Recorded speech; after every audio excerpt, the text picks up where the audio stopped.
Remember, cotton is organic matter. It's plant material.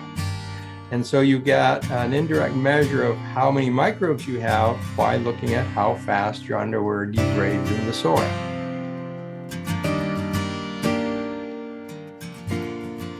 I thought I'd have Robert talk about two really interesting tests that's actually in the earlier part of the book. It talks about the earthworm test and the underwear test. I meant to do a video on the underwear test because I thought that would be really clickbaity, but I never got around to it this year. But anyway, explain the earthworm. They're both really good tests, and I like the idea. So what's the earthworm test and the underwear test? So the earthworm test is fairly simple. One of the big problems we have is everything we've been talking about tonight is about microbes and how they're good for our soil. So the first question all your viewers should be asking, well, how many microbes do I have, right? And how do I find out? Well, the answer is it's really hard and next to impossible, really. I mean, sure, there's specialized lab tests, but for gardeners, there's no way for you to know how many microbes you have or what kind you have. Even though there's a bunch of myths and products you can buy, which we won't go into now. So how do you find out this? Well, there is an indirect way, and that is measuring dew worms or earthworms. And I mentioned earlier that earthworms eat microbes. That's their main food source. So the more microbes you have, the more earthworms you have. As your microbe population goes up, you'll see more earthworms. Right. Which for most gardeners is actually a good thing. For our native lands, it's actually a bad thing. And we can have too many earthworms in the woods and they're causing all kinds of problems. That's another topic, maybe for another talk. But yeah, I didn't know that. And even the jumping worms now, we get jumping earthworms in Ontario. So that's interesting. Anyways, back to the earthworms. So there is a procedure where you take a piece of ground and you dig it out and you literally count earthworms. And there's a little table in the book, tells you exactly what size of soil to dig up. And then you count the number of earthworms and then you look up and it'll give you an idea of how much organic matter, how many microbes you have in the soil. So it's an indirect measure of how many microbes you have.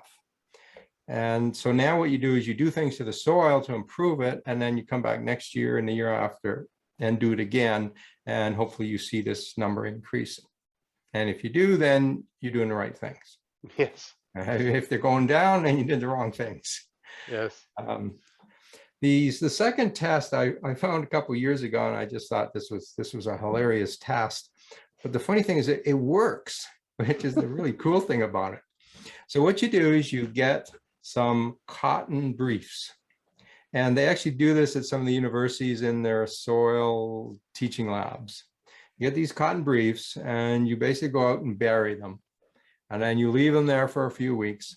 And then you dig them up and you look at them. Remember, cotton is organic matter. It's plant material. So cotton will be decomposed by microbes. The more microbes you have, the faster they decompose as underwear. And so you get an indirect measure of how many microbes you have by looking at how fast your underwear degrades in the soil. And it actually does work. It's kind of a silly thing to do, but it works. And I agree, it should be a YouTube video. So it's just 2 weeks. And I mean, what are you looking for? You're looking for, I think you said if there's just the elastic band, you got it, sort of thing. And if it's half gone, you're okay. And if there's nothing gone, you need some inputs. Is that the basic rule of thumb? Or? That's the basic rule. Yeah. Right. So yeah, it's really a not a very quantitative measure of how good your soil is. Yeah. Right. But yeah, if it's just the elastic band, you don't need any more tests. It's probably okay. Yeah. But just 2 weeks. Yeah. That's fast, man. But yeah, I guess newspaper would break down quickly like that. I mean, newspaper breaks down fairly quickly. I think it's slower because it's the material in it. Bacteria don't actually digest it. It has to be fungi, and they're a little slower in newspaper because it's cellulose. Right. So each of these organic compounds will degrade at different rates depending on how easy it is to digest. I'm sure I got a few pairs of well-worn tidy whities that Mrs. Maritime Gardener would be glad to see disappear into the soil. Because like most guys, I sort of keep these things around. I never seem to want to part with them until the bitter end.